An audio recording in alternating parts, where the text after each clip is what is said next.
Hola a todos y todas, muchas gracias y bienvenidos sean a esta sesión del panel de futuros latinoamericanos que junto con Iñaki Goñi de la Universidad Católica estamos coorganizando en el noveno encuentro CTC Chile. Mi nombre es Martín Pérez Comiso y voy a ser que vamos a moderar esta primera sesión de las dos que tenemos. Y también voy a compartir alguna presentación para comenzar este panel.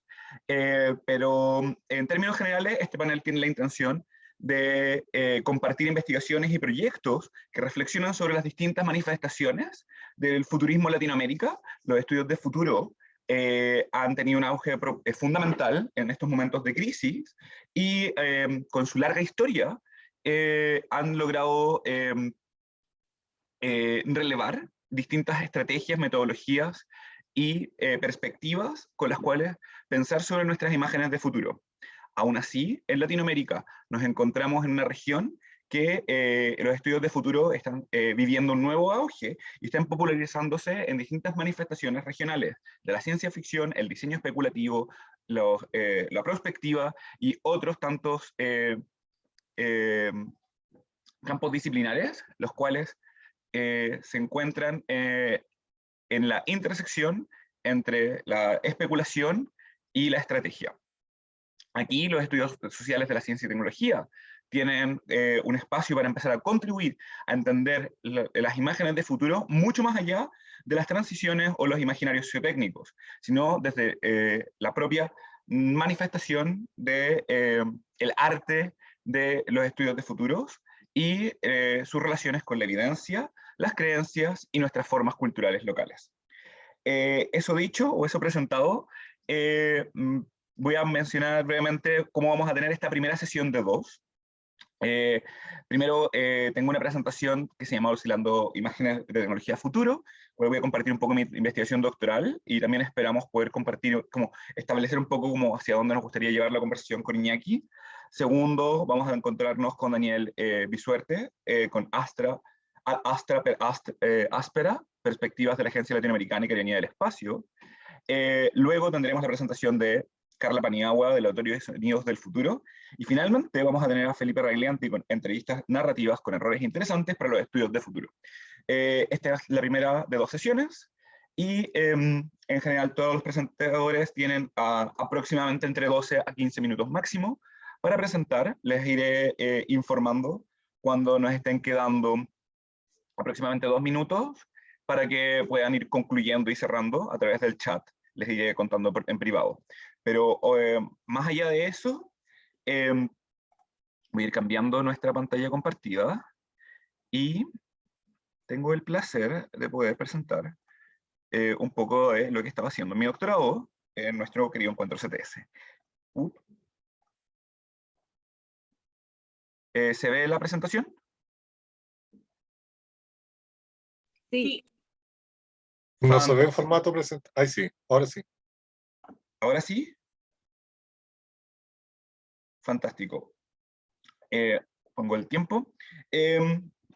Como dije en la introducción, mi nombre es Martín Pérez Comiso, soy estudiante doctoral en el programa de Dimensiones Humanas y Sociales de la Ciencia y Tecnología en Arizona State University. Y el día de hoy les quiero compartir un poco de mi trabajo doctoral, en el cual estoy estudiando la relación entre imágenes de futuro e imágenes de tecnología. El concepto de imágenes de futuro proviene de los años 60, del trabajo del investigador Frederick Pollack, que en su libro La imagen del futuro reflexiona sobre el rol que tienen estas como estructuras cognitivas, que llamamos imágenes, que en el campo de estudios de futuro apuntan hacia lo que está por venir. Y lo relaciona de manera directa con cómo las distintas culturas se encuentran en distintos momentos socioculturales. Entonces, una cita que informa mucho cuál es o sintetiza muy bien cuál es su perspectiva sobre la imagen de futuro es esta. Dice, el auge y la caída de las imágenes del futuro preceden o acompañan el auge y la caída de las culturas. Mientras la imagen de futuro de una sociedad sea positiva y floreciente, la flor de la cultura está en pleno apogeo. Sin embargo, una vez que la imagen de futuro comienza a declinar y a perder vitalidad, la cultura no puede sobrevivir por mucho tiempo. Aquí hay esta aproximación de las imágenes de futuro es bastante problemática desde su mirada generalista, pero nos da dos relaciones fundamentales. Primero, que las imágenes de futuro van a encontrarse situadas en culturas y en contextos específicos. Y segundo, que nos encontramos con distintas como orientaciones o tendencias de las imágenes de futuro. Jim Taylor, investigador y académico de la Universidad de Manoa en Hawái, disecta 4 tipos de escenario que también hablan de esas distintas tendencias. Y distintos métodos de los estudios de futuro han desarrollado distintas perspectivas o miradas para entender que las imágenes de futuro no son homogéneas, así como no son universales necesariamente. El concepto de imágenes juega un rol central en la sociología de las expectativas, en donde Berkowitz en 2006 lo relaciona con las expectativas de la ciencia y tecnología, observando distintos roles que las visiones o las imágenes tienen en el trabajo de la ciencia y tecnología. Entre eso se encuentra el trazar espacios de posibilidades, ofrecer dispositivos heurísticos para relevar problemas, permitir la identificación de marcos estables, que permiten negociar distintos objetivos en la generación de procesos de investigación e innovación, generar o especificar metáforas o símbolos relevantes o narrativas que articulen distintos grupos interesados, así como reunir el capital y conocimiento de redes de personas y artefactos para centrar específicas acciones mirando hacia el futuro. Es aquí que el concepto de imagen de futuro en los estudios CTS tiene distintas relaciones. La más fuerte es el concepto de imaginario sociotécnico, que se refiere a imaginarios estabilizados institucionalmente sobre las relaciones sociotécnicas en frente a distintas problemáticas que se encuentran enraizados y situados en un determinado lugar y tiempo. Pero las imágenes sociotécnicas son como, a diferencia de los imaginarios sociotécnicos, son situadas también en los individuos en vez de las organizaciones, y también pueden cambiar sobre el tiempo. Entonces no son estables, son inestables por su naturaleza. Aún así, estas imágenes sociotécnicas van a depender de dónde el autor o los autores de las imágenes de la tecnología se encuentren para ver el sistema sociotécnico o percibir desde su posicionalidad el sistema sociotécnico. Y esto informa su entendimiento de esas tecnologías en el futuro y los posibles riesgos, habilidades o potencialidades que van a tener. Ahí nos encontramos que estos tres conceptos están íntimamente relacionados, pero que en particular la relación de imágenes de la tecnología o imágenes sociotécnicas con los imaginarios o con las imágenes de futuro ha sido muy poco explorada. Es así como las imágenes de la tecnología van a encontrarse con las imágenes del futuro de manera situada, multiescalar, y van a ser múltiples, y van a abrir en múltiples espacios las posibilidades. Aún así, el entendimiento y el estudio de esas múltiples posibilidades de las imágenes del futuro en Latinoamérica se encuentra siendo un aspecto recientemente analizado por investigadores en los estudios de futuro. Así como el relacionar las imágenes de tecnología con las imágenes de futuro es algo que los estudios CTS tenemos el desafío de empezar a articular de una manera más clara. Dado que sabemos que, o asumimos que cuando hablamos de futuro hay un rol y un lugar que las tecnologías tienen, pero no tenemos tan claro cuáles son las relaciones que las tecnologías tienen en nuestras imágenes de futuro, que es donde trato de contribuir con mi trabajo. Las imágenes de futuro no se producen ni diseñan ni distribuyen por igual, y ahí que en los últimos años hayan surgido múltiples fuentes de imágenes de futuro y múltiples experimentos para poder utilizarlas y generarlas y producirlas. Pero el análisis de estas imágenes de futuro es donde los estudios CTS tenemos capacidades específicas para poder comprender de una manera más directa y cercana las formas de producción de estos futuros, especialmente cuando son situados en nuestra región.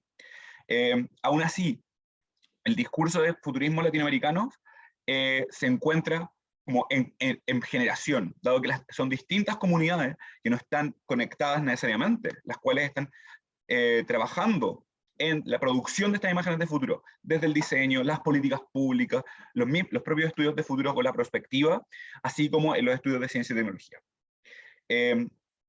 Y Latinoamérica, que se caracteriza por altos niveles de desigualdad, la falta de mantenimiento de sistemas políticos y tecnológicos, y una como necesidad constante de catch up o de alcanzar los niveles del norte global, encuentra sus futuros capturados por los discursos que otros están teniendo en los futurismos latinoamericanos o el afrofuturismo, sin necesariamente reflexionar sobre su naturaleza mestiza o sobre lo que ha construido la identidad latinoamericana en los últimos 200 a 500 años, de los procesos tanto de colonización que se han vivido en el continente americano, así como el desarrollo de los estados-nación en los cuales hoy vivimos. Dicho todo este marco teórico, me gustaría darles un pequeño ejemplo, que es esta idea de la cashless society que El Salvador está implementando a través de su política de tener el Bitcoin como una moneda de uso nacional. La idea de una sociedad cashless o sin efectivo es una idea que viene hace aproximadamente 20 años, la cual ha sido tomada fuertemente por Silicon Valley y por otros desarrolladores tecnológicos en Norteamérica, los cuales han buscado distintas formas de utilizar la Internet para hacer transacciones de manera descentralizada. Y así como dejar de utilizar los bancos centrales y el poder de las naciones para poder como regular la economía, sino que se regula a través de los intercambios que tienen. Ahí es que El Salvador ha tomado una de las monedas más exitosas, el Bitcoin, de criptomonedas más exitosas, como una moneda nacional en los últimos meses, siendo un proceso muy disruptivo, dado que no contaba con las redes sociotécnicas necesarias para la implementación de cambio tan radical, y al ser el pionero global en esto, se ha encontrado con distintos tipos de relaciones entre esta imagen de un futuro deseable, de poder alcanzar la riqueza y el desarrollo a partir del uso y compra y venta de criptomonedas, versus las capacidades que este país centroamericano tiene en su infraestructura. Y es aquí que distintos elementos de los sistemas sociotécnicos aportan distintas relaciones a nuestras imágenes de futuro. Estas relaciones las podemos identificar como agonistas, antagonistas o alostéricas, dependiendo de cómo afectan la construcción de la imagen de futuro, los distintos elementos de la imagen de la tecnología. Entonces, la implementación de un sistema nacional de criptomonedas para poder hacer las transacciones de Bitcoin requiere tener una fuerte estructura de telecomunicaciones que se encuentra principalmente en los centros urbanos y en los lugares turísticos, y que les permite a las personas en el país conectarse para hacer estas transacciones en tiempo real y acceder a sus billeteras digitales. Esa infraestructura apoya o soporta, generando un efecto agonista entre el sistema sociotécnico y la imagen de la tecnología y las imágenes de futuro deseable de la cashless society. Por otra parte, la alfabetización digital en El Salvador se encuentra entre las más bajas de Latinoamérica, siendo un desafío particularmente para las personas mayores el entender cómo poder relacionar estas transacciones, incluso cuando ellos son los proveedores de los servicios. Entonces, la falta de una alfabetización digital adecuada para la implementación de esta política va en contra de esta imagen de futuro. Por lo tanto, hay un efecto antagonista entre la imagen de la tecnología, de este sistema sociotécnico, y la implementación de esta imagen de futuro, la concreción del futuro deseable, en este caso del Estado. Y por otra parte, un efecto alostérico es el rol que cumplen las infraestructuras eléctricas en el país, porque a pesar de que las criptomonedas requieren infraestructura digital para poder operarse en tiempo real, el rol de la energía eléctrica y su impacto ambiental son uno de los elementos importantes a considerar, pero que terminan siendo invisibilizados. Entonces están como una segunda esfera que soporta la existencia, tanto uno, de los sistemas de criptomonedas, o sea, del sistema sociotécnico de interés, así como la posibilidad de que este futuro deseable sea en cierta medida alcanzable por El Salvador. Entonces, este efecto de cuál es la electrificación en zonas rurales en El Salvador ha limitado fuertemente el alcance que ha tenido esta política, generando fuertes críticas de parte de los locales, así como de los observadores internacionales que hemos estado estudiando la implementación de los últimos 6 meses de esta política pública. Entonces, la relación entre esta imagen de futuro y el sistema sociotécnico se encuentran no necesariamente alineadas completamente, y estos 3 tipos de relaciones que ejemplifico nos dan luces de cómo las imágenes de tecnología y las imágenes de futuro se pueden relacionar. ¿Qué pasa cuando las imágenes de tecnología y las imágenes de futuro no están íntimamente reflexionadas o situadas adecuadamente? Nos encontramos con distintas limitaciones tecnológicas, como el universalismo tecnológico, es decir, que una tecnología puede realizar un conjunto de cosas que va a solucionar un montón de problemas para todos, no importa dónde o qué, lo cual es falso.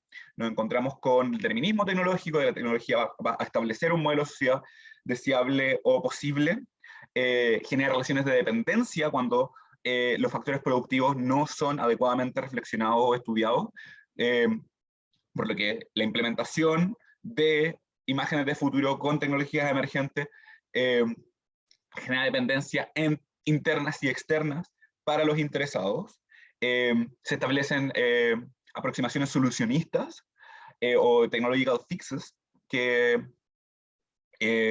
establecen caminos tecnológicos que no necesariamente son capaces de solucionar o alcanzar las metas deseables, en este caso los futuros deseables, o posibles, dado que,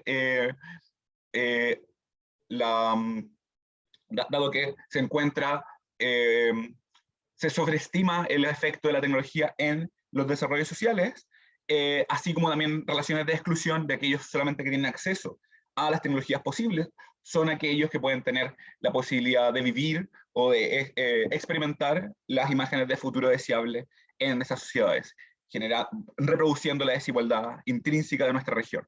Entonces, estas distintas limitaciones tecnológicas ampliamente estudiadas en CTS son efectos cuando no le damos una reflexión adecuada a la relación entre tecnología e imágenes de futuro en nuestra región. Algunas pequeñas conclusiones de movimiento son que situar las imágenes del futuro con las imágenes locales de las tecnologías requiere una cuidadosa consideración de los supuestos y las prácticas de las creaciones de estas imágenes de futuro. Lo segundo es que las visiones de futuro y las imágenes de tecnología se transforman mutuamente en distintos tipos de relaciones o interacciones, como las agónicas, antagónicas y alostéricas que ejemplifiqué recientemente, y de centrar las visiones de tecnología, o sea, las visiones de los futuros refractan las expectativas de los individuos con carencias tecnológicas a quienes las experimentan. Y en este tipo de relaciones espero poder continuar articulando cómo se caracterizan los futuros latinoamericanos en mi trabajo doctoral. Muchísimas gracias por su atención. Sobre la estructura, esperamos que tener las 4 presentaciones primero, y la última media hora de nuestra sesión, dedicarla a preguntas, pero si tienen comentarios o preguntas podemos ir usando el chat. ¿Si parece bien? Así que creo que dejé de compartir pantalla. Y ahora vamos a tener la presentación de Daniel Bisuete, de Flaxo Ecuador. Daniel, ¿estás listo? Sí, cuando digas voy a presentar también unos slides. Exacto. Puedes compartir tu material, creo. Listo, gracias. Hola colegas, hola Martín, qué gusto de verte. Es para mí un verdadero gusto y un honor participar en este encuentro que organiza la comunidad CTS de Chile. Reciban un saludo desde Ecuador. Bueno, como ha dicho Martín, mi presentación va un poco sobre las perspectivas de la Agencia Latinoamericana y Caribeña del Espacio, y la he titulado Ad Astra per Aspera, perspectivas de la Agencia Latinoamericana y Caribeña, un poco haciendo referencia a esta frase latina que significa a las estrellas por el camino de las dificultades. Eso es lo que significa Ad Astra per Aspera. Y ya les voy a contar por qué, ¿no? Bueno, yo soy parte del CTS Lab de Flaxo. Les voy a presentar un poco algunos aspectos, ojalá nos dé tiempo, si no saltaremos algunos. Básicamente quisiera concentrarme en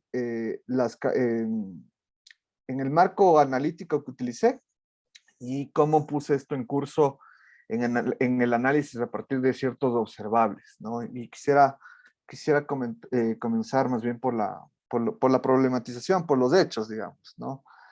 Porque, digamos, un poco la idea que tenemos o la idea que está instalada en el sentido común del tema espacial es mucho, o los imaginarios ciencia ficción de Star Wars, Dune, o los imaginarios Guerra Fría.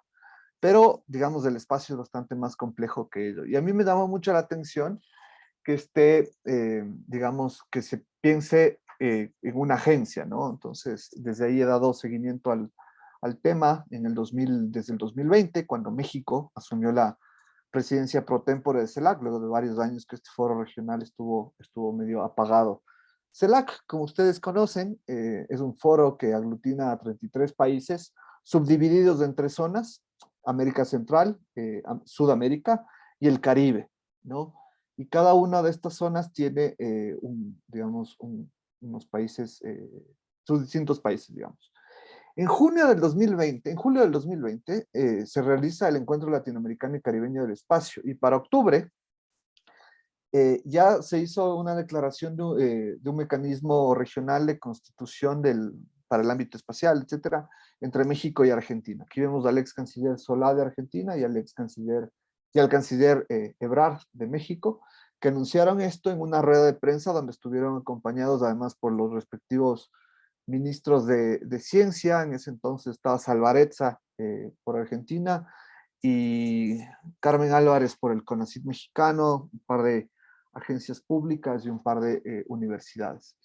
Digamos, y en el estudio un poco, en el seguimiento de esto, bueno, fui a ver, digamos, el plan de trabajo de México y me sorprendió. Yo sabía que había una cuestión especial que estaba en el plan de trabajo de México, pero si ustedes se fijan es el punto número 1 del plan de trabajo de México, ¿no? Entonces dije, ¿por qué México está tan interesado?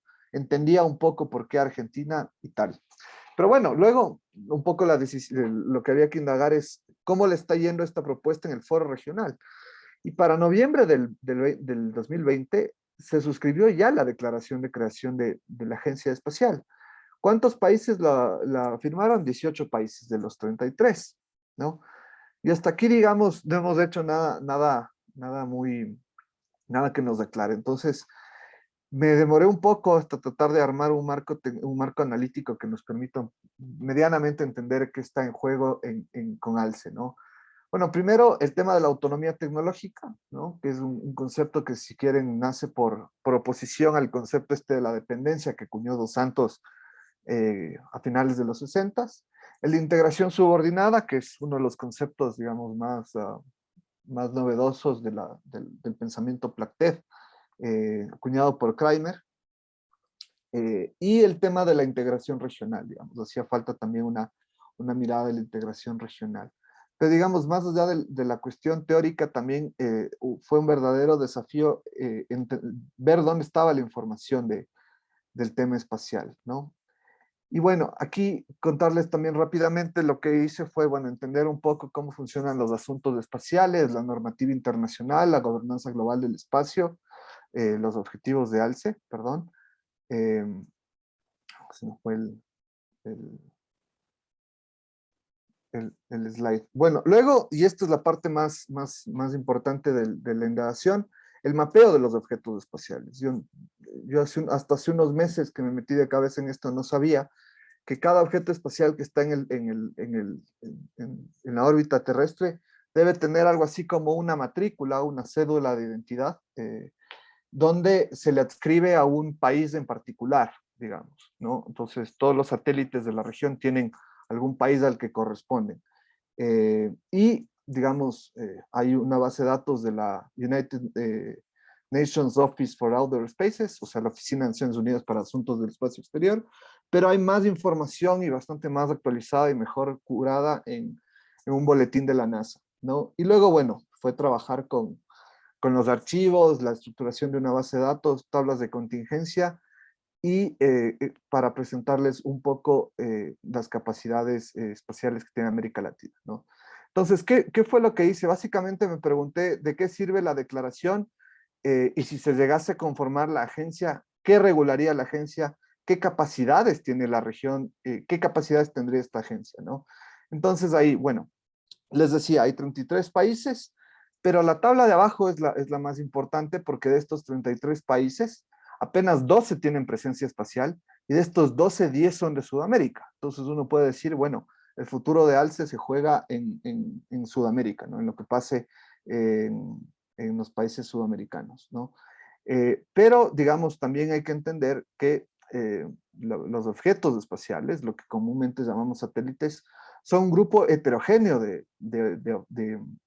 de objetos. Y por ejemplo, aquí en esta primera parte de esta tabla, ustedes pueden ver el ranking de objetos espaciales por número. Brasil, Uruguay, México y Argentina tienen más de la mitad de la presencia espacial de la región. Pero si ustedes se fijan, la mayoría son satélites pequeños, que son estos, los nanosat. Los picosats nos entran en la palma de la mano, los nanosat podemos todavía cargarlos con las dos manos. Los microsat ya van entre el tamaño de un microondas, de un horno, de una refrigeradora, y los satélites propiamente dichos, los que conocemos, que son los más grandes, son pocos, y esos están, claro, básicamente entre Brasil y México, ¿no? Ya vamos a ver por qué Uruguay tiene bastantes microsatélites, ¿no? Y Argentina tiene 9 satélites propiamente dichos también.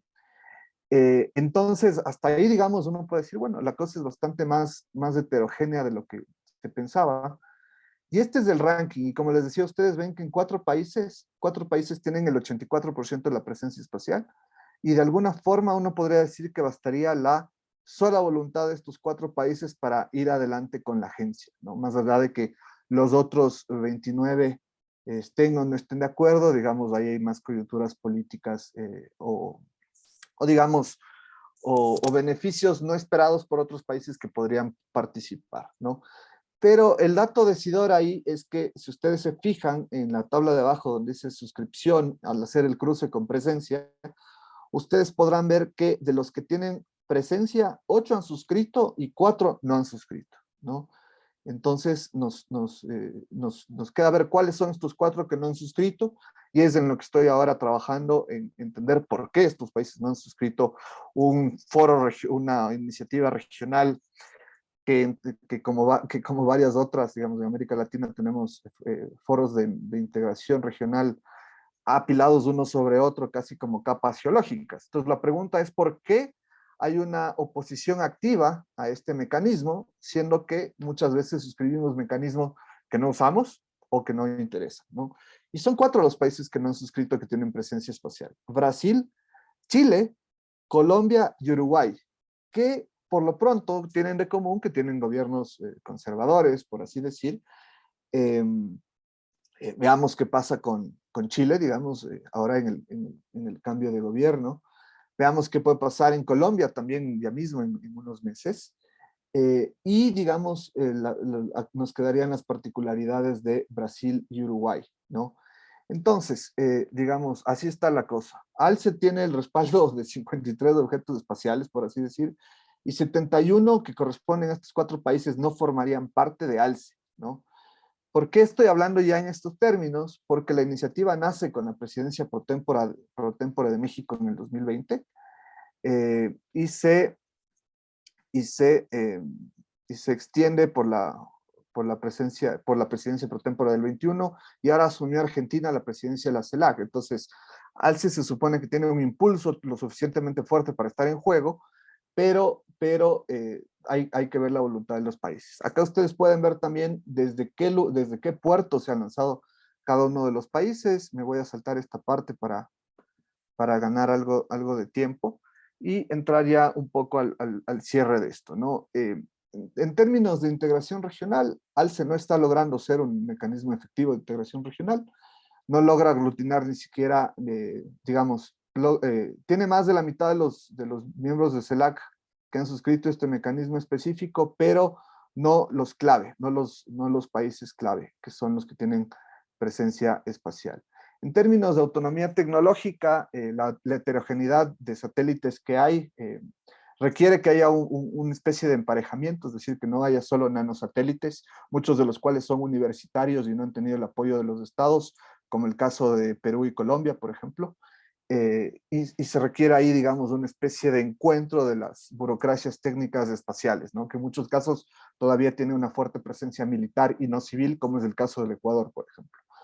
Hay que hablar de la asimilación de tecnologías, los desarrollos futuros, hay un desarrollo fuerte en propiedad intelectual, y eso es lo que está pasando con Uruguay, porque los 22 satélites de Uruguay tienen apenas 4 años y nacen básicamente porque una pyme, una startup de alto valor agregado argentina se mudó a Uruguay y en Uruguay le dieron un montón de incentivos y están lanzando estos satélites para hacer estas constelaciones de satélites que proveen internet, como los que tienen Facebook y Starlink.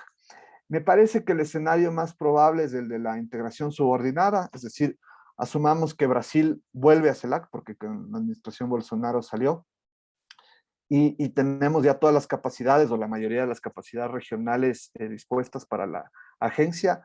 A mí me da la impresión de que otros aspectos como la investigación espacial, en la cual solo están Brasil, México y Argentina, haría que se cree una integración subordinada de estos países en el entorno, digamos, con otros países, con los países centrales y todo el resto de la región rezagada, ¿no?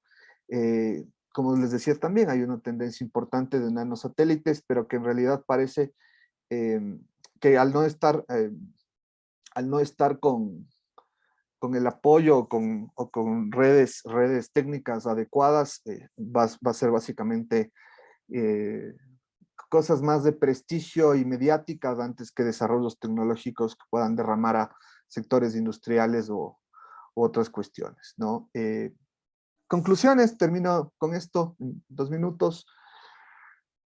Bueno, de la Agencia Espacial se ha hablado en la CELAC desde su creación, o sea, desde el 2006 se está hablando de esto con una cumbre espacial que se realizó en Quito. Y el tema revivió en México, ¿no? En Guadalajara, luego en Buenos Aires, y digamos hay una buena proyección por las presidencias pro tempore de México, México y Argentina, ¿no? Digamos, para mí, mucho de esto está en juego para que nazca, para que se concrete el nacimiento de la agencia, a partir de, digamos, esto es posible porque México y Argentina están alineadas, y habría que ver si esto alcanza, mi hipótesis es que no, que se requiere de la presencia de Brasil, o al menos que Chile, Colombia y Uruguay plieguen, digamos, no alcanza solo con México y Argentina, y esto está muy atravesado por el signo político de sus gobiernos, un poco las experiencias que han hecho y también cómo juegan los jugadores nacionales en cada uno de estos países. Mi hipótesis es que el interés de México es básicamente una estrategia de expansión donde, claro, Tigo, o bueno, el grupo Slim, pueda tener más presencia en las telecomunicaciones regionales. Entonces habría que ver si a otros grupos empresariales brasileños principalmente les es esto atractivo, ¿no? Y finalmente, decir que de los 4 que están ausentes, los dos primeros tienen, Brasil y Uruguay tienen programas espaciales robustos, tecnologías, agencias, normativa, etcétera, etcétera, mientras que Colombia y Chile, que son los otros 2 no ausentes, no tienen una institucionalidad o capacidades demasiado robustas, porque como he dicho, mucho de esto está más en la sociedad, en las universidades, que en el Estado. Entonces, seguimos en el camino áspero y veremos si América Latina llega a las estrellas. Ahí me quedo, les agradezco mucho, ya seguimos conversando. Muchísimas gracias, Daniel, por tu presentación y por ceñirte al tiempo. Ahora tenemos nuestra tercera presentación, la cual es titulada Laboratorios de Sonidos del Futuro. Y desde México, Carla Paniagua de Centro nos va a hacer la presentación. Muchas gracias, Martín. Buenas tardes a todos y a todas, donde quiera que se encuentren. Les voy a compartir unos links que vamos a necesitar para este segmento. Más que compartirles la pantalla, lo que voy a hacer es compartirles las diapositivas para no dejar de verles y para que ustedes puedan seguirme. Es muy poco texto realmente, entonces pueden incluso prescindir de la presentación si lo quieren así. También les voy a compartir el material al cual voy a hacer referencia para que puedan, porque creo que sería absurdo hacer referencia a sonidos del futuro si no pueden escucharlos. Entonces, les voy a compartir el banco de sonidos del futuro y hay un archivo en particular que me gustaría que tuviesen a la mano, pero estoy viendo, bueno, en un momento dado, al término de mi presentación, lo que puedo hacer, porque estoy viendo que hay que subirlo a OneDrive, lo subo a OneDrive y ahí se los comparto para que puedan consultarlo. Entonces voy a hacer referencia a la presentación. Como ha dicho Martín, voy a presentarles los avances. De hecho, es la primera vez que hacemos una presentación en un foro. Me siento muy honrada por ese motivo, acerca de esta experiencia que tenemos en el programa de estudios de futuros. Es un posgrado, una especialidad de 1 año, que abrimos ya hace casi una década en Centro de Diseño, Cine y Televisión en la Ciudad de México, pero este laboratorio existe desde hace apenas 3 años y responde a una problemática muy específica, que es que el resultado de los procesos de estudios de futuros suelen presentarse de forma escrita, lo cual hace muy difícil, pues primero, la divulgación del resultado y después la interacción en términos de profundidad y alcance con audiencias que no tienen presente el marco de los estudios de futuros.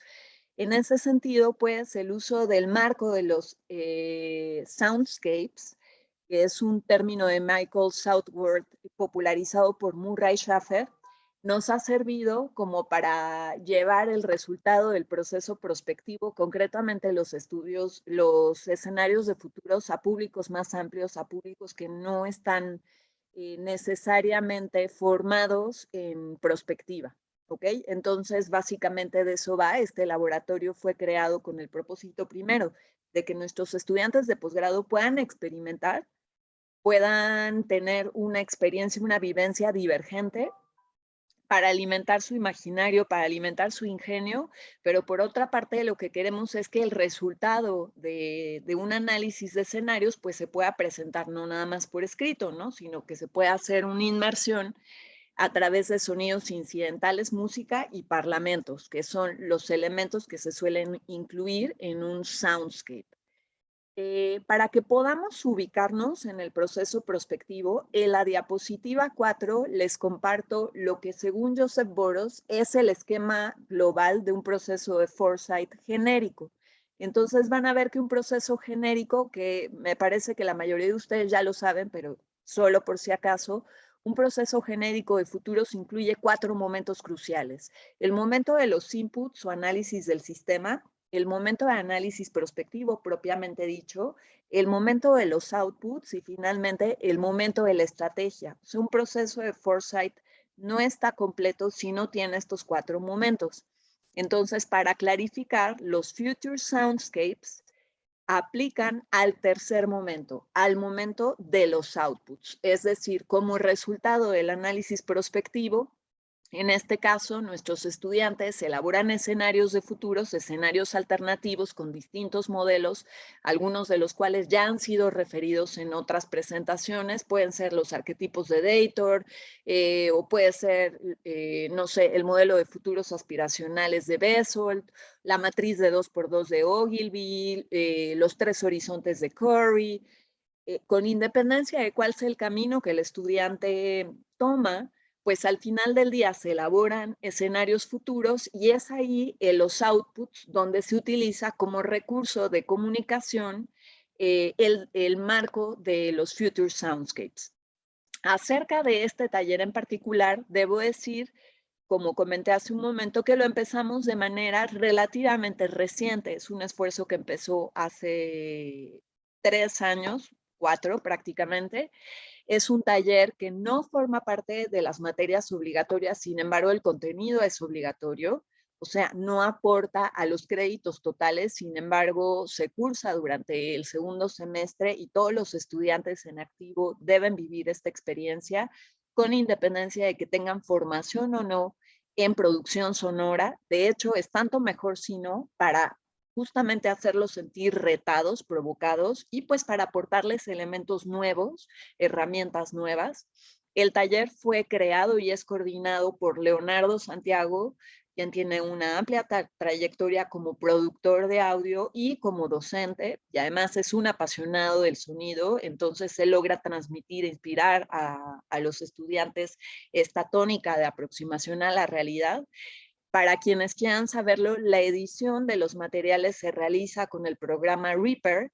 No se requiere una formación ultra especializada, pero sí durante este proceso tan compacto, los estudiantes aprenden cómo editar audio, cómo registrar audio, cómo utilizar bibliotecas sonoras y cómo editar todos estos componentes, logrando una pieza que tiene sonidos balanceados, sonidos ecualizados y que logra proponer toda una inmersión en un ambiente, ¿no? Hasta el momento hemos logrado una colección de 25 piezas sonoras elaboradas por 26 autores y autoras, de los cuales las dos últimas colecciones, es decir, las colecciones de las dos últimas generaciones, me honra mucho decirles que han sido publicadas por el Journal of Future Studies. Entonces son los links que les estoy compartiendo. Estas piezas se pudieron publicar porque sus valores en términos de producción y de propuesta discursiva pues están bastante cuidados, sin embargo pues tenemos retos aún por cumplir. Acerca de este proceso de producción, este proceso de reflexión acerca del futuro, pues cómo se trabaja. También van a encontrar esta información en las diapositivas que les estoy compartiendo. Voy a hacer referencia específicamente a la diapositiva 6. En este proceso, primero se provoca una reflexión acerca de los entornos sonoros que el individuo está viviendo hoy y después se le va llevando, se le va provocando al participante para que utilice esos estímulos de hoy para pensar en el cambio, ¿no? En qué pasaría con estos estímulos en una línea de tiempo. También el profesor Santiago utiliza estímulos iconográficos, les muestra pinturas, arte pictórico y artes plásticas en general para establecer un vínculo entre la experiencia sonora, los entornos y el imaginario colectivo. De manera paralela, los estudiantes empiezan a hacer registros sonoros de sus propios entornos, pero también, como he dicho, utilizan bibliotecas sonoras, ¿no? Utilizan sonidos que ya están a disposición del público y que se pueden utilizar, estas librerías se pueden utilizar para producir las piezas. Después se establece un vínculo entre el imaginario, el registro de sonidos y el proyecto de los participantes, puesto que mis estudiantes tienen que realizar un proyecto terminal como parte de la especialidad. Entonces, se procura que establezcan un vínculo entre este ejercicio, entre este experimento y el tema que están abordando en su proyecto terminal, que puede ser muy diverso. O sea, mis estudiantes hacen, no sé, los futuros de las artes circenses, los futuros de lavado de ropa, los futuros de los sistemas financieros y la banca. Los temas que estoy refiriendo son ejemplos reales, ¿no? Después, los estudiantes pues van a tener distintos grados de facilidad para realizar los ejercicios. Siempre va a haber estudiantes que sean mucho más diestros y diestras en este tipo de aproximación. Entonces ellos como que ayudan a estos pioneros, ayudan a los demás para ir encuadrando la experiencia y para estimular al resto del grupo para que experimenten, ¿no? Como para que efectivamente se den la oportunidad, pues sí, se den la oportunidad de utilizar estas herramientas para escuchar un poco más allá. Y bueno, finalmente, en un nivel de básico intermedio, se registra, compila y edita todo el audio para contar una historia con esta síntesis, ¿no? Para, digamos, como para sintetizar un discurso y hacer un statement acerca del futuro. En la diapositiva 7, ustedes van a ver un breakdown de cuáles son los temas más recurrentes en las 25 piezas que hemos compilado hasta el momento.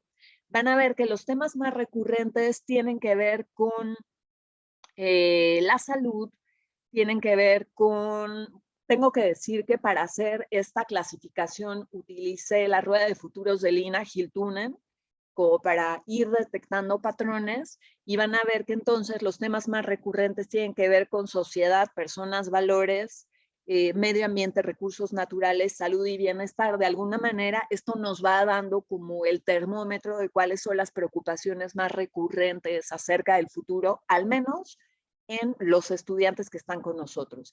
Y todos los temas que ven aquí están atravesados por dilemas tecnológicos. Ese es como el gran tema transversal. O sea, muchas de las piezas, por eso no lo abrí como una categoría específica, muchas de las piezas, muchos de los soundscapes aluden a dilemas que tienen que ver con la tecnología. Estoy por terminar, me quedan unos poquitos minutos.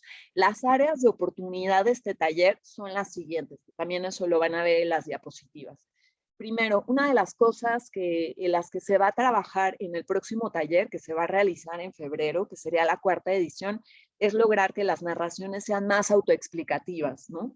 Porque actualmente se acompañan de una cédula que permite que quien las escucha sepa de qué se trata, qué nos van a contar, pero la idea es que tú puedas vivir una experiencia sonora, una experiencia sensorial completa, toda una inmersión, aunque no tengas nada de información previa acerca de la pieza. Hay, de hecho, algunas de estas piezas que están bastante elaboradas, que sin tú tener información, nada más sabiendo que es un future soundscape, puedes tener una vivencia estética y puedes tener una respuesta, una opinión como audiencia frente a este statement del futuro, ¿no? Por otra parte, uno de los retos que Leonardo, Santiago y yo vamos a emprender junto con los estudiantes a partir de este año es socializar mucho más estas piezas, puesto que el Journal of Future Studies pues, es para divulgar entre un público muy especializado, pero ahora queremos abrir la divulgación para que estas piezas se lleven a otros públicos y en ese sentido pues queremos llevarlas, por ejemplo, a concursos de soundscapes y también Leonardo ha sugerido que tengamos incluso intercambios de experiencias con estudiantes de otros programas que también hagan soundscapes, no necesariamente future soundscapes, como para que podamos intercambiar material y ver cómo lo están haciendo en otros lados. Finalmente, yo creo que todos estos esfuerzos tienen que ir encaminados a propiciar la metacognición, es decir, que cuando se escucha la pieza, realmente quien la escucha sea capaz de reflexionar acerca de lo que está oyendo, del entorno que se le está sugiriendo y de toda, digamos, de todo el escenario que esta inmersión implica, porque al final de cuentas se está hablando, estas piezas están sugiriendo cómo es que podría ser mi entorno en unos años con base en ciertas señales y tendencias previamente detectadas en el sistema. Bueno, van a encontrar en mi presentación una referencia a la especialidad en diseño del mañana, si es que quisieran saber más acerca de este programa. Y también van a encontrar mis datos de contacto, mi correo electrónico, mi cuenta de Twitter y la página de nuestra institución. Y me quedan 2 minutos, me parece, pero entiendo que vamos a hacer las preguntas hasta el final, ¿cierto, Martín? Así es, así que, pero si alguien me tiene preguntas o ideas, que esta fascinante presentación de Carla y los soundscapes que están realizando en Centro con Leonardo, pueden también utilizar el chat mientras para ir preparándolo, pero muchísimas gracias, Carla, por la fascinante presentación. Tenemos una presentación más, que es de Felipe Raiglianti, sobre experimentos y experiencias para cuestionar las imágenes de futuro. Felipe, ¿estás listo? Estoy listo, Martín, gracias. Gracias a todos por venir. Esta presentación la voy a hacer con Maximiliano Rivas, que también está conectado. Vamos a hacer un pimponeo, digamos, sobre un verdadero, una especulación metodológica, donde el estudio, o sea, en el fondo el futuro, los estudios de futuros fue uno de los campos de aplicación donde probamos este método que le pusimos entrevistas narrativas, y donde uno de sus aspectos que queremos destacar en esta presentación es su capacidad de manejar los errores, en fondo de lidiar con la noción de error o de desacierto, ¿no es cierto?, en la investigación social, de tal manera que se puedan cultivar de formas interesantes. Entonces voy a ir leyendo y cuando Max, digamos, les muestre un poquito la riqueza de los detalles de los objetos, y en ese sentido también hay una capa de sonido, donde hay relaciones con la presentación anterior en lo que hicimos nosotros, ¿ya? Esto fue en fondo, la última parte de una posición postdoctoral donde yo fui parte de un proyecto anillo sobre la ciencia contemporánea en Chile. Ya, entonces voy a empezar. Porque los métodos actuales en las ciencias sociales suelen estar subordinados a la teoría, la investigación tiende a exhibir cierto individualismo y extractivismo de los datos. Por ello, nos parece urgente diseñar otras formas de pensar, aprender y heredar saberes científicos, integrando un conjunto más ancho de participantes en calidad de ciudadanos o habitantes de su construcción. Nos interesa en especial la importancia que los niños le otorgan al futuro, valorando sus posibles errores de predicción de forma positiva, en tanto nos permiten errar de manera interesante. Aquí presentaremos un conjunto de experimentos con metodologías mixtas de participación con niños para registrar su imaginación del futuro y provocar escenarios que exploramos mediante estudios de la ciencia. La mixtura está en el uso del arte y de los juegos de rol como instancias de lo que llamamos entrevistas narrativas. Los objetos creados por niños en estas ocasiones, que son ocasiones metodológicas, son los datos iniciales que produce este método. Posteriormente, estos objetos adquieren mayor definición a través de especulaciones diseñadas por adolescentes, quienes dan expresión ampliada a lo que es importante para los niños. Y una tercera aplicación explora la comprensión de los adultos sobre las expresiones adolescentes de la importancia que los niños le entregan al futuro. Construimos un juego de rol en donde situamos a los adultos para explorar los objetos de los jóvenes y los niños. En este caso trabajamos con los adultos, digamos, con un equipo, el equipo de un laboratorio de inmunología celular en Chile, ¿ya? Y junto a los objetos de las aplicaciones anteriores, para efectivamente darle una suerte de textura a 4 escenarios pandémicos futuros, ¿ya?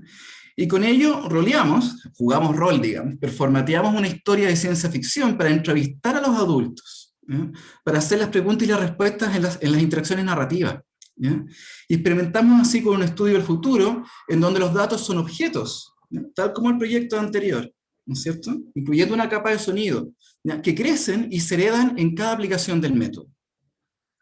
Las entrevistas narrativas se han usado, de hecho, no son nuevas en cierto sentido, se han usado en investigación social, en el sentido que se intenta en la situación de entrevista conversar y contar historias, ¿no es cierto? En el fondo ir enriqueciendo las respuestas, ¿no es cierto?, en la riqueza de sus detalles, ¿ya?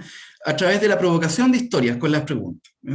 O sea, a eso se le llama muchas veces entrevista narrativa, sobre todo en investigación etnográfica. Entonces se han usado para motivar estas respuestas ricas en detalle, ¿ya? Y aquí las exploramos adaptando la situación de entrevista a la interacción narrativa de los juegos de rol.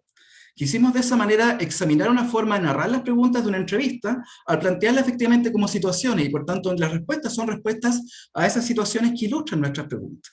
¿Okay? Entonces empezamos a pensar en tal sentido sobre diseños metodológicos para entrevistar a niños. ¿Okay? El afán inicial fue apuntar, aquí viene la idea de observar la ciencia contemporánea en Chile, ¿no es cierto? El tipo de caja de herramientas con las cuales las instituciones públicas en Chile, en particular el flamante nuevo Ministerio, ¿ya?, de Ciencia, Tecnología, Innovación, observan el futuro, ¿ya? Y en especial, ¿ya?, considerar cómo los métodos de consulta ciudadana asumen la importancia que los niños tienen para el futuro, pero no suelen tomar muy en serio la importancia que los propios niños le otorgan al futuro.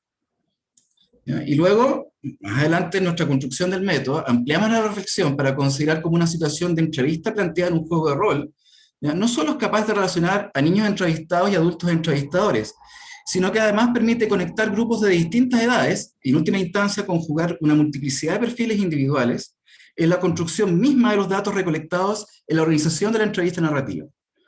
Entonces, nuestro punto principal es que una entrevista narrativa ilustra cómo un dato crece junto al desarrollo de la investigación, ¿ya? Y aquí quiero aclarar, un dato es un bit de información materializado en un objeto que crece, ¿ya?, en el fondo un objeto concreto que nace y muere en una ocasión.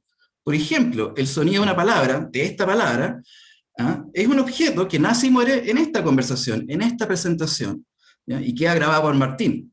Entonces, si bien en una ocasión metodológica, ¿ya?, estos objetos adquieren duración, ¿ya?, el bit de información nunca vuelve al campo de estudio, sino que se almacena en una base de datos, ¿ya? Y nuestro argumento es que aquello que crece en el desarrollo de la investigación no son los datos, sino las bases de datos, ¿ya?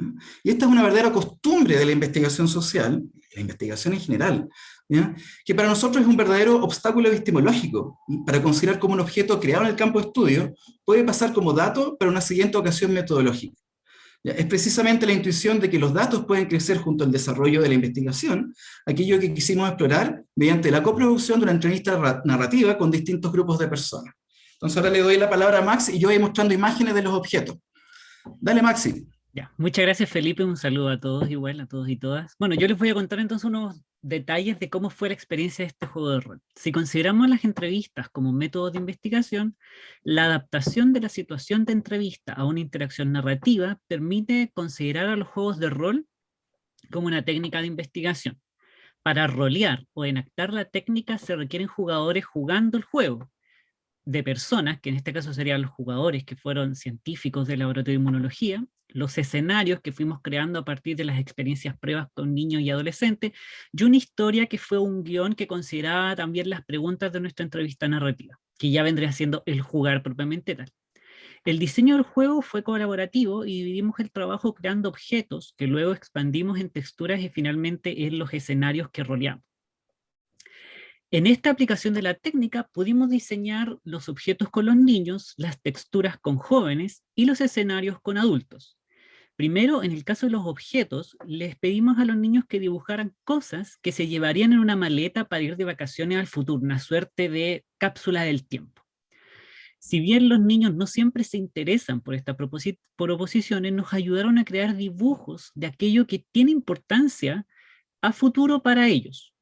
Después, ampliamos esos objetos por los adolescentes, invitándolos a crear texturas o contextos para estos objetos del futuro que ya habían diseñado previamente los niños. Y estas imágenes del futuro creadas por adolescentes no siempre fueron dibujos. También los jóvenes utilizaron técnicas audiovisuales o a veces teatrales para interpretar el futuro de los objetos que son importantes para los niños. Luego utilizamos estas texturas, creadas por los niños y el adolescente, para configurar situaciones en donde fuera posible escenificar preguntas y respuestas en una entrevista narrativa. Integramos además los objetos y texturas que creamos, probando las ocasiones metodológicas anteriores con los adultos. Para poner a prueba entonces la técnica, diseñamos un juego de rol con reglas sencillas para la creación de personajes y una historia enfocada en performatear escenarios futuros, y nos basamos en la experiencia de juegos como Calabozo y Dragones, Vampiro la Mascarada, Condados de 10 y toda esa cosa.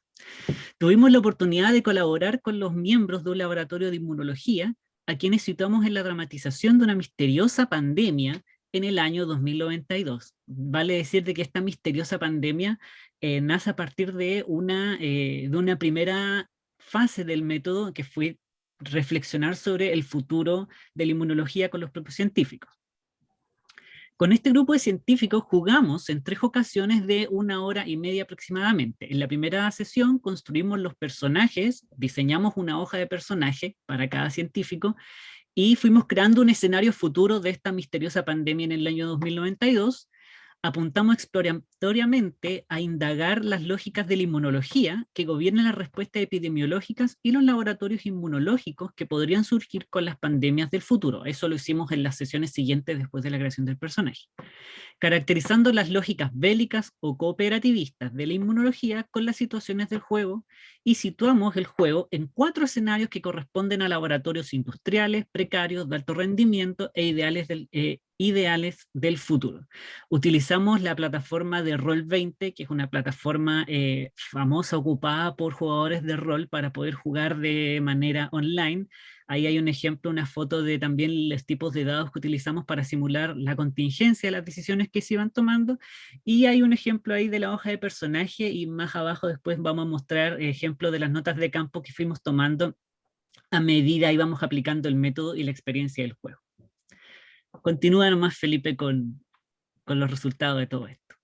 Ya, entonces voy a aprovechar los últimos minutitos para hacer un cierre, ¿ya? Y como les conté hace un ratito, hacer hincapié en uno de los aspectos de esta especulación metodológica que en el fondo nos deja para reflexionar, ¿ya? Y que es esta valoración, ¿no?, en la investigación social del error, ¿ya? El destierro de los desaciertos limita la especulación y empobrece la fabricación de las proposiciones en manos de quienes solo las aprecian, ¿ya?, en función de juicios sobre su veracidad o falsedad. Apostamos a revertir el carácter individualista y extractivista de la investigación social de alta competencia a través de colaboraciones en donde el error puede actuar libremente como un señuelo de posibilidades interesantes. La evaluación del error, junto a otras características de las entrevistas narrativas, están inspiradas en el trabajo de Alfred North Whitehead sobre los modos de pensamiento. Para Whitehead, el verdadero método de descubrimiento es como el vuelo de un aeroplano. Despega del suelo de la observación particular, realiza un vuelo por la delgada capa de aire de la generalización imaginativa, y luego aterriza de nuevo para reanudar la observación, ahora agudizada por la interpretación racional. Es en este método, y con esta heurística, ¿no es cierto?, donde los errores tienen la importante función de ser un señuelo, ¿no es cierto?, una fuente que estimula la imaginación. El método puede tomar en serio de tal manera la participación de los niños en su valoración de las cosas que son importantes para el futuro, ¿ya? Es capaz de colaborar con ellos para rescatar, con la ayuda de los jóvenes, esa importancia de la anestesia de los adultos. Ese aspecto de las entrevistas narrativas deriva de la técnica de devolver los datos al campo, en el sentido de que cada objeto pasa como dato para la ocasión metodológica siguiente. Métodos con técnicas similares, como el método Delphi, de hecho, tiene un elemento aquí similar, que es este feedback, ¿no es cierto?, de la información. Suelen ir, de hecho, ¿no es cierto?, de la observación particular a la interpretación racional, ¿ya?, pero muchas veces omitiendo el juego de una imaginación libre, controlada por los requisitos de la coherencia y la lógica.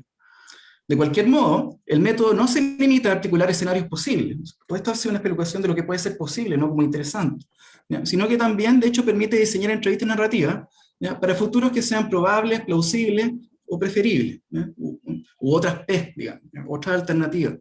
La técnica puede aprovechar objetos y texturas de escenarios preensamblados, ¿ya? Además puede adaptarse a la comunicación pública de la ciencia, en tanto permite habitar narrativamente escenarios derivados de simulaciones y modelos empíricos, porque se rolean. Y con esto termino, ¿ya?, para hacer una reflexión sobre el futuro, ¿no es cierto?, que nos deja esta metodología. Con Whitehead. Para Whitehead el futuro es meramente real, sin ser actual, ¿no?, porque si no sería algo contemporáneo, y no el futuro. ¿Okay? Entonces, el futuro es real, pero no es actual, ¿ya?, mientras que el pasado es un nexo de actualidades. ¿Ya? Y cuando sentimos el futuro como un dato de la experiencia, ¿ya?, suplementamos su realidad, que es vaga y masiva, ¿ya?, con una representación, ¿no?, inmediata de su apariencia. La distinción vívida de escenarios futuros, como aquello que podemos realizar con este tipo de metodología, es una criatura de la creatividad, ¿no?, es el vuelo del aeroplano, ¿no?, extendiendo continuamente la generalización imaginativa de la observación particular del futuro inmediato y la reinterpretación racional de los futuros por venir. Gracias. Muchas gracias. Muchísimas gracias. De hecho, el juego se llamaba Habitando el Futuro, por si acaso. Muchísimas gracias, Max y Felipe, por esta fascinante presentación. Justo a tiempo. Y ahora tenemos de acá hasta la hora 10, a las 5:10 en Chile, para que podamos recibir preguntas de, entre los participantes o también del público. No sé si hay preguntas, pero también les recomiendo comunicarlas también por el chat, para, si no nos alcanza el tiempo para la conversación, poder dejar los feedback o comentarios o retroalimentaciones en registro, y así poder hacer de esta conversación algo que a todas las presentaciones nos dé la oportunidad de mejorar. No sé si alguien quiere partir con alguna pregunta o comentario.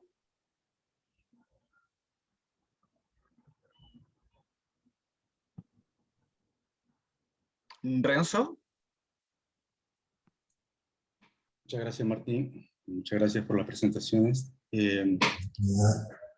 Me surge una consulta para todos referente a la cuestión de lo tecnológico. Referente a cómo observan lo tecnológico desde una particularidad regional, porque justamente la mesa aborda lo latinoamericano como futuro tecnológico, si se visiones tecnológica. ¿En qué sentido lo digo? Puesto que si bien se habla de un futuro hacia adelante, no veo que se observe aún atrás para que ese futuro se dé, ¿me entienden? No veo esa continuidad, ¿no?, dentro de la postura de todos en cuanto a cómo se vio atrás para poder llegar a una visión a futuro, en cuanto al aspecto técnico, regional y tecnológico. Entonces me gustaría si alguien podría como de alguna forma poner en plano esas temporalidades, esa actualización, porque se habló de actualización justamente en la última ponencia, ¿no? ¿Cómo se actualiza de acuerdo a un presente y a un pasado también que se está planteando para una visión de futuro, ¿no? Obviamente, y visto también desde una región particular como la latinoamericana, ¿no? Que también tiene una particularidad en el aspecto técnico y tecnológico. Eso más que nada, y gracias nuevamente a todos por la... ¿Puedo hacer una contrapregunta, digamos, para poder situar la pregunta de Renzo? Renzo, ¿para ti el futuro está allá adelante? No, en ese sentido, eso iba también un poco mi pregunta, ¿a dónde apuntaba cuando se hablaba de lo tecnológico? ¿A qué se entendía por tecnológico y futuro en ese sentido, ¿no? Claro, a eso iba, por eso quería preguntar aquello. Por eso menciono el pasado y el presente, más no un futuro. Creo que Carla quiere partir respondiendo. Bueno, a ver, en relación a esta provocación que han puesto sobre la mesa Renzo y Felipe, al menos en lo que concierne al trabajo que nosotros hacemos en el Laboratorio de Sonidos del Futuro, primero, no tenemos una visión lineal o proyectiva, no damos por hecho que el futuro es resultado de una línea de tiempo, de un vector lineal, ¿no? No es resultado de una proyección simple. Y por otra parte, las visiones del futuro que, bueno, es raro decirlo porque en realidad son sonidos, ¿no? Pero son sonidos que hacen referencia a visiones del futuro. No todas estas visiones son deseables, por lo tanto, no van acompañadas de, bueno, caminemos en esa dirección, no es ese su propósito. El propósito de estos sonidos es hacer una declaración, manifestar una serie de preocupaciones en la mayor parte de los casos, ¿no? De hecho, muchas de estas visiones o de estas recreaciones del futuro son distópicas. Entonces, me gusta mucho la pregunta que haces, porque al contrario, yo creo que si acaso la idea sería suscitar en quien las escucha la pregunta de cómo hacemos para evitar eso, más que cómo hacemos para llegar ahí. Pero creo que eso más bien es algo que, al menos en el caso de este proyecto en particular, se pretende provocar en el escucha, ¿no? Como, ¿qué puedo hacer yo hoy para evitar que eso suceda en unos años? Espero haber sido clara. No sé si alguien más, Daniel, Felipe, Max, quieren responder. Dale, Daniel.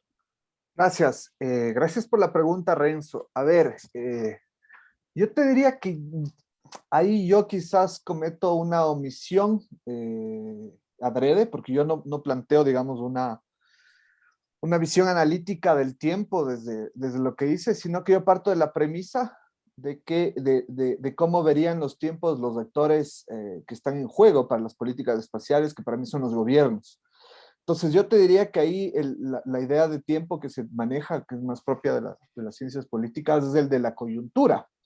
Aunque es verdad que yo recojo o cristalizo, si quieres algo así, digamos, en ciencia política se trabaja coyunturas críticas y trayectorias para ver senderos, por ejemplo. Yo cristalizo mucho el sendero a modo de observable en las capacidades, o sea, en los satélites que ya están, digamos, ¿no? Pero no planteo tampoco una linealidad, porque a mi modo de ver esto está en juego a modo de coyuntura crítica. Y yo te diría, bueno, para Ecuador, para la política ecuatoriana tenemos una frase, que es país de sucesos, no de procesos. A mí me parece que para la política espacial también es algo así, ¿no? Y lo decía en una de mis conclusiones, es decir, esto es posible porque por esas cosas de la vida están alineados México y Argentina. Acabará de ser posible si es que se alinea también Brasil, Uruguay, Chile, Colombia, qué sé yo. Pero eso es una coyuntura que, otra vez, no hay linealidad del tiempo ahí, ¿no? Pero que, por supuesto, lo que digo es que mi mirada es externa, porque los tiempos están dados por los políticos, si quieres, y yo planteo una mirada bien externa a eso. Entonces, no hay una linealidad ni una causalidad fuerte, sino una especie de apertura ahí donde los tiempos se juegan en las coyunturas políticas. Ahora, un internacionalista clásico me diría que no, que hay que ver los grandes tiempos de la economía internacional, los países centrales, me haría toda una crítica del realismo. Pero, digamos, en la periferia también hay unos realismos y también puede haber unas múltiples temporalidades. Y yo me quedo ahí más con la noción de coyunturas críticas hacia los procesos políticos, digamos. Sí. Felipe, Max. A mí me gustaría agregar, Max, no sé si podemos responder algo del método, porque se podría de hecho adaptar a la pregunta de Renzo, ¿no? Para mí la pregunta de Renzo es un problema metodológico. Yo te leo así, Renzo. Entonces, si tú me preguntas, por ejemplo, por futuros y situados en América Latina, yo lo primero que pienso es que, bueno, los futuros son algo que hacemos, igual como yo me hago un café, ¿no? Es como la pregunta que hagamos, ¿no? ¿Me hago un café o hago un futuro? Es tan simple como eso. Y Latinoamérica es lo mismo, es algo que hacemos. Entonces, la conjugación de futuros sociotécnicos de Latinoamérica está ahí donde se conjugan esos factores en una composición, ¿no? Que a veces le llamo una máquina, a veces le llamo un hábito, ¿no? Entonces, esa es la pregunta inmediata. Ahora, con Whitehead, la cuestión de fondo, ¿no?, es que la vida es una apuesta por la libertad. Entonces, el futuro está en la naturaleza de las cosas, ¿no? En el sentido que es la promoción del apetito, ¿no es cierto? De hacer una diferencia en el mundo. Entonces, el futuro es la menudencia más trivial, ¿ya?, en ese sentido también, ¿ya? Y yo creo que solemos exagerar cuando construimos en grande, ¿ya?, en el sentido de que generamos abstracciones que efectivamente nos dejan fuera de contacto, ¿ya?, de donde ocurre el futuro. Y muchas veces es donde, en el fondo, no solamente hacemos algo con tecnología, sino que también la tecnología los hace algo de vuelta. A mí me tocó ver eso con estudios de pantalla y cosas así. Esa sería mi respuesta. Martín, no sé si Max tú quieres agregar algo, pero creo que Martín tiene algo que decir. Sí, para mí, y agradezco la problematización de la temporalidad. Algo que personalmente percibo, y traté de como mencionar un poco en el tiempo que teníamos para la presentación, Latinoamérica Latinoamérica es una construcción sociohistórica, donde los elementos del mestizaje y de la colonización se conjugan, y eso tiene consecuencias materiales y ontológicas. Entonces, para mí, Latinoamérica se encuentra dentro de una construcción temporal de lo que es el occidente, primero que todo, y eso tiene que ver con quiénes nos colonizaron, cómo construimos el lenguaje. Y acá hay dos elementos cruciales que me gustaría citar. Uno es el trabajo de un colega de Carla, Jorge Camacho, que dice que para pensar el futuro tenemos que pensar dos veces el pasado. Y la mirada de por qué tomé el caso, seleccioné uno de los 3 casos que tengo para este primer paper de mi doctorado, que es el de El Salvador, es porque El Salvador vive las consecuencias de la extracción y de la explotación y del imperialismo estadounidense, así como de la colonización española hasta hoy. Y eso genera discursos de desarrollo, discursos de dependencia y discursos colonialistas que ellos, desde la actual coyuntura, como dice Daniel, han adoptado o como ha sido importado este modelo de la sociedad sin efectivo. Y desde ahí parte mi caso de análisis, pero ese caso de análisis está situado en la historia de qué hace El Salvador hoy, y de cómo ellos se ven hacia el futuro, y cómo eso se encuentra no desde una perspectiva lineal de la tecnología, sino desde una perspectiva sistémica. Entonces, no hay un futuro, hay extensiones especulativas del sistema sociotécnico que van en múltiples direcciones, pero el sistema sociotécnico está enraizado en las relaciones. Los sistemas sociotécnicos no están aislados. Y desde ahí, a pesar de que Latour nos ayudó a popularizar la noción, la teoría de Actor Network se nos queda corta. Entonces, extender la perspectiva de los sistemas sociotécnicos a estas como miradas situadas que establecen las imágenes de tecnología y las extrapolaciones que hacen las personas y las comunidades hacia las imágenes de futuro, es lo que a mí particularmente observo. Entonces, a diferencia un poco de Felipe, que lo ve como un problema metodológico, para mí es un problema ontológico, de cómo centramos nuestra temporalidad y de qué temporalidades posibles existen. Pero adhiero profundamente en algo que Carla mencionó, de que existen multiplicidades y que acá no todos los futuros son deseables, ni todos los futuros son absolutos. O sea, también la noción de utopías y distopías desde un objeto tecnológico son visiones reduccionistas, y son visiones reduccionistas que tenemos por la historia que Latinoamérica tiene. Entonces ahí también conecta con como el trabajo de Daniel, de por qué llegamos a querer tener una agencia espacial regional, porque tenemos una historia institucional, política, cultural e ideológica que nos lleva a tener este arreglo que actualmente Daniel está estudiando. Entonces, creo que colocar la tecnología en el centro de nuestro análisis como sistemas nos permite abrir, como diría algo que tú mencionaste en tu pregunta, en un comentario, Renzo, Benjamin Bratton, nos permite expandir las capas del stack de los sistemas que estamos viendo en múltiples tiempos. Entonces, creo que eso es lo que, al menos para mí, es como aproximo la temporalidad, una temporalidad mucho más latinoamericanista, como diría el investigador del tiempo Gustavo Nogueira, que es múltiple y diversa como la región.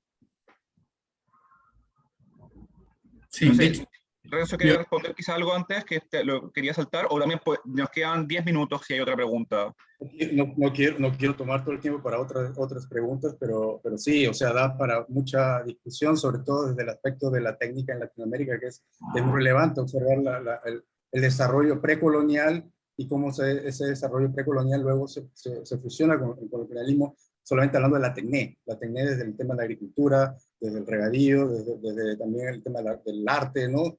Desde la poiesis misma del arte, etcétera, etcétera, todo lo que circula en todo ese entorno, al contexto actual de hoy también, ¿no? Y de qué manera también esas tecnologías, que bueno, son la alimentación también, los alimentos, las comidas, etcétera, que es donde más se observa aquello, de qué manera se puede tomar, que tiene que ver con la cosmovisión, ¿no? Particular de Latinoamérica, hoy en día justamente a esa posibilidad tecnológica sistémica latinoamericana, pensando también como un sistema, ¿no? Como lo fue el Cibercin en los años 70, que también era una cuestión tecnológica llevada a un contexto regional propio, único de una región particular, que fue el Chile, ¿no? de Salvador Allende. Y hay un ejemplo justamente de aquello, ¿no? de esa viabilidad tecnológica sistémica, ¿no? El Cibercin es un ejemplo de aquello. Es un poco iba mi consulta. Muchas gracias. Me gustaría saber si alguna otra pregunta o comentario o observación. Ceci, Elder, Natalia, Cristian, Francisco, Nelson, que lo he visto gran parte de la sesión. Nelson. Sí, ¿qué tal? Buenas tardes a todos y a todas. Y bueno, con muchas ganas y los he escuchado también con mucho interés. Y básicamente pensaba en algunas cosas que pueden ser más bien poco ortodoxas, ¿no? para la conversación, ¿no? Pero las quería compartir ya que voy a tomar un par de minutos, ¿no? Por un lado, el caso de estudio de Martín a propósito del Bitcoin me hizo recordar los problemas del cambio de patrón oro al patrón plata, etcétera, en el siglo XIX, el siglo XX, etcétera. Y que ahí hay una cuestión con la crematística, ¿no? Con la cuestión del dinero, y que implica sumarle, ¿no? este elemento de la reiteración de esos patrones, valga también la analogía, ¿no? Cómo es que esto efectivamente sí tiene una continuidad en el tiempo. Allí hay un elemento que se puede empalmar, o yo al menos lo visualicé así, con la presentación de Daniel a propósito de los trabajos de satélite. Ahí yo me he quedado un poco con la duda, por cierto, Daniel, a propósito de la serie FASAT chilena, digamos, que es FASAT Alpha, Bravo y Charlie, que son los 3 satélites que se envían al espacio, 2 de los cuales quedan inutilizados, digamos, y hay uno solo que es FASAT Charlie, el que funciona. ¿Cómo se contabiliza eso también en términos de la basura espacial, etcétera? Esto es a propósito de esos desfases, ¿no? Es decir, si está entrando el Bitcoin, digamos, ya el patrón plata y oro quedó en el tiempo, ¿no? Y los satélites, así como funcionan, dejan de funcionar, ¿no?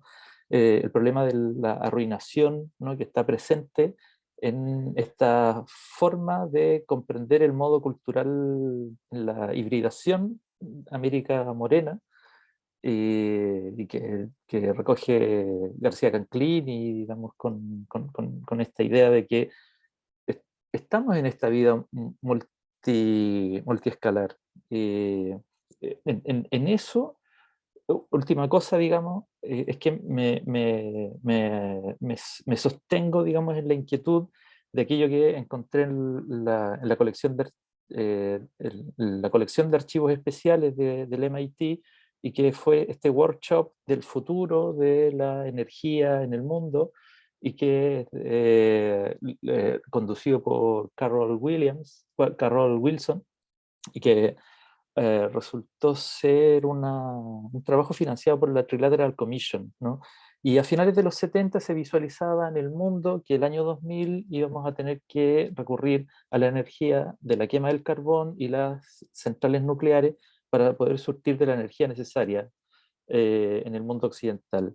Esa proyección de futuro, ahora que estamos a 20 años después del año 2000, nos encontramos, 22 años, nos encontramos con que el año pasado, en febrero, el Congreso del Partido del Pueblo en China, ¿no? Declaró su plan energético al año 2050, en donde las dos grandes fuentes energéticas que van a estar desarrollándose en estos próximos 30 años son el carbón y la energía nuclear. Y entonces, aquí hay material, digamos. Yo no tengo capacidad de organizarlo ni nada, por eso quería escucharle hoy, y les agradezco las presentaciones. Gracias, Nelson. No sé si hay más preguntas. Felipe tenía, creo que, y quería contribuir con, con algo más, pero todavía nos quedan 5 minutitos para continuar esta conversación. Yo solo quería agregar una última frase, que era la que en realidad me motivó. Es que el futuro se pasea bastante al pasado, eso quería decir. El eterno retorno, dicen por ahí. Lo que pasa es que son formulaciones. Por ejemplo, cuando uno piensa, sobre todo en Bitcoin, ¿no? Y a mí me tocó verlo desde el lado de los cajeros automáticos. O sea, lo vi de las tecnologías que son parte de esta nueva ecología. Y me recordó un poquito, bueno, que a Bitcoin lo han matado 21.000 veces, ¿no? Y lo han burbujeado otras 22.000 veces. Entonces, vive muriendo. Y de alguna forma, cuando hacemos futuro así, me recuerda también una cuestión que es más vieja que lo negro. De hecho, es un complejo, o sea, un mito que pasó a ser un complejo psicológico, el de Cassandra, ¿lo conoce? Que en el fondo la posición donde el futuro que se ve es la destrucción, ¿no? De ese futuro que se ve. Es pura destrucción. Y son formas de articular futuro. Y ese es un comentario. Y el otro tenía que ver con lo que decía Martín, donde en el fondo hablamos de futuros en plural, ¿ya? Y hay una distinción, yo diría una distinción, ¿ya? Hay una distinción entre, en el fondo, futuros que efectivamente pueden recoger una suerte de base, ya sea dialéctica o de causalidad, o sea, vínculos de causa-consecuencia, pero donde hay en el fondo cierta realidad de proceso, donde hay un dato antecedente, ¿no?, que pasa sin intervención del polo mental, si usted quiere. Entonces simplemente se reproduce tal como se reproducen, digamos, los patrones en la materia inorgánica, ¿no es cierto? En el universo, digamos, inorgánico reina el promedio, ¿ya? Pero cuando hay introducción de la mentalidad, en el vuelo del avión, ¿ya?, hay posibilidad, de hecho, como decía Martín, de multiplicar, ¿ya?, de intervenir y, por tanto, en el fondo, ramificar y hablar de futuros en plural. Y ahí la palabra multiplicidad es clave. Yo simplemente quiero darle otra vuelta de tuerca más y decir que la multiplicidad es múltiple. Entonces, así que tenemos mucho por hacer, mucho por hacer. Gracias. Muchas gracias, Felipe. Me gustaría aprovechar los últimos minutitos para preguntarle a Carla y a Felipe y Max por sus trabajos. Algo, porque ambos usaron metodologías bastante como creativas, que salen un poco de la caja de lo que se trabaja en futuro. Entonces, me gustaría preguntarle como cuáles fueron las mayores, o son las mayores dificultades de los medios con los cuales ustedes están comunicando o explorando futuros con sus comunidades. En el caso de Carla, los soundscapes con sus estudiantes, y en el caso de Felipe y Max, este trabajo de juegos de rol con los niños. Gracias, Martín, por la pregunta. En mi caso es un problema, bueno, no es un problema, es un reto de literacy, si lo queremos ver así, ¿no? O sea, los estudiantes no tienen una formación previa en producción sonora y eso supone una dificultad, pero yo creo que de eso se trata, ¿no? De como friccionarlos. O sea, el aprendizaje no es frictionless. Entonces, de eso se trata, de someterlos a una experiencia que los fricciona, que los reta y que los obliga a aprender trucos nuevos. Y eso en un primer momento es muy incómodo. Entonces, yo no diría, bueno, es una dificultad para ellos, pero diría que es una dificultad que entendemos que forma parte del paquete de aprender, no necesariamente de aprender soundscapes, sino de aprender en general. Ahora, pues esto yo lo digo como productora de la experiencia. Si les preguntas a los estudiantes, pues a lo mejor no lo van a decir con tanta alegría, ¿no? En un primer momento sí, esto los confronta, pero cuando escuchan el resultado final, pues eso como que les produce mucho gozo, en nuestro caso. Yo voy a responder en el caso de los juegos de rol con los adultos y Felipe me puede complementar con los adolescentes y los niños. Yo creo que la dificultad de la aplicación del método es justamente el presentar el juego de rol, o sea, el sentarse a darle, porque claro, es un juego básicamente, es un juego donde les hacemos crear personajes, donde ocupamos una plataforma, donde tiene un elemento de contingencia con los dados, donde se va contando una historia y que al principio se ve como un poco claro, ¿cómo vamos a hacer investigación con un juego? Pero ya una vez que estamos en la puesta en escena, por decirlo de alguna forma, comenzamos a hacer las preguntas, incluso en algunos momentos, en algunas escenas, nos quedamos más tiempo detenidos haciendo varias reflexiones sobre las consecuencias que podía traer ese tipo de decisiones. Los juegos de rol, como ustedes saben, se basan en tomar decisiones y posibles resultados. Entonces, dentro de la exploración del futuro, se hacen pequeñas exploraciones del futuro más pequeñas dentro de las propias escenas. Vamos futurizando el propio futuro y vamos reflexionando sobre posibles consecuencias. De ahí el método se torna bastante interesante para quienes participan, ¿ya? Si bien siempre dentro de de esta fantasía un poco, de esta proyección del futuro, los propios participantes pueden ir reflexionando también desde sus propios presentes y de sus propios pasados. Entonces experimentamos en cada escena de alguna forma la múltiple temporalidad que se va viviendo y los jugadores o participantes de la entrevista se van dando cuenta que en realidad, claro, están participando en una investigación científica y empiezan también a tomar la seriedad de cómo trabajar o cómo pensar y proyectar su futuro. Entonces fue una experiencia bien interesante con los científicos que imaginaron esta pandemia y este bueno, el agente pan viral que le pusimos. Bueno, yo quería solamente agregar, como más general, que por el lado de los errores mismos, en la práctica, digamos, en el juego de rol, el fracaso del error, en el sentido de que fracasa porque no genera nada interesante, es cuando las situaciones donde los ponemos y donde yo era un jugador más, ¿no? Y en el fondo hacía otros papeles, digamos, pero estaba jugando.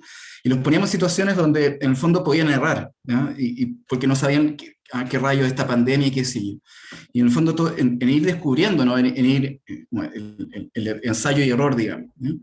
Si es que no enganchaban con el juego, entonces fallamos en el interés más simple que tiene el método, ¿no? Que es la posibilidad de terminar construyendo al sujeto de investigación. Porque de otra forma, si uno parte presuponiendo que el sujeto de investigación está dado, entonces está simplemente dado para poder extraer información. Y no hay ninguna forma de proteger a un sujeto de investigación de esas prácticas de extractivismo, porque están demasiado, están en el engranaje de nuestra lógica de trabajo.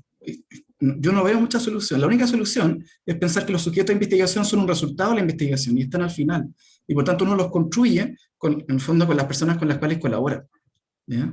Y en ese sentido, el error, ¿ya?, pierde la capacidad de ser interesante porque no tanto porque en el fondo falla en términos de que las proposiciones que termina, ¿no?, planteando el método, digamos, su resultado, pueden ser falsos o pueden estar, digamos, ser desaciertos, digamos, predictivos, cosas así. Es más bien porque esos errores terminan matando al método mismo, porque son mortales para la propia actividad que está tratando de entretener.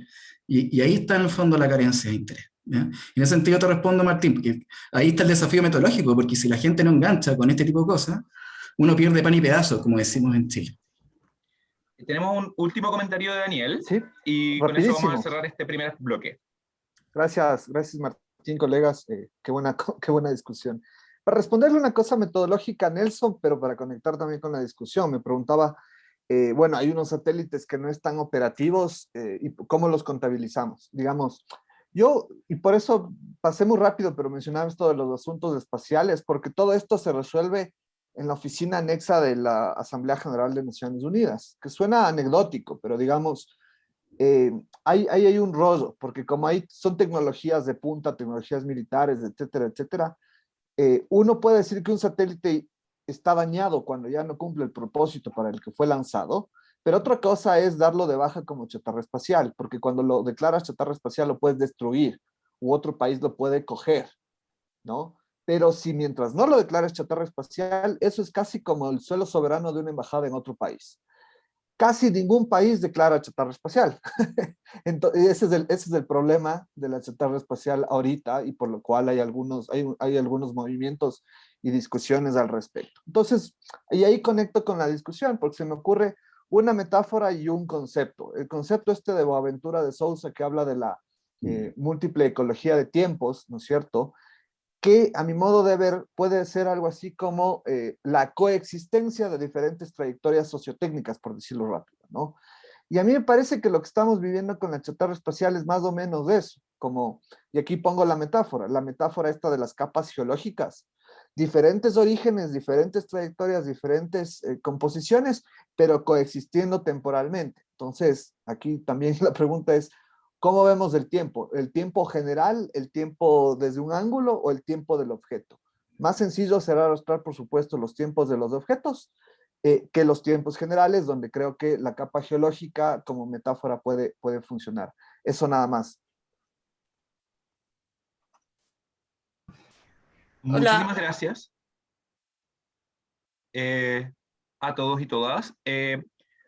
Estoy mostrando en este momento, primero, muchísimas gracias a los 4 panelistas por la fantástica conversación de esta primera parte.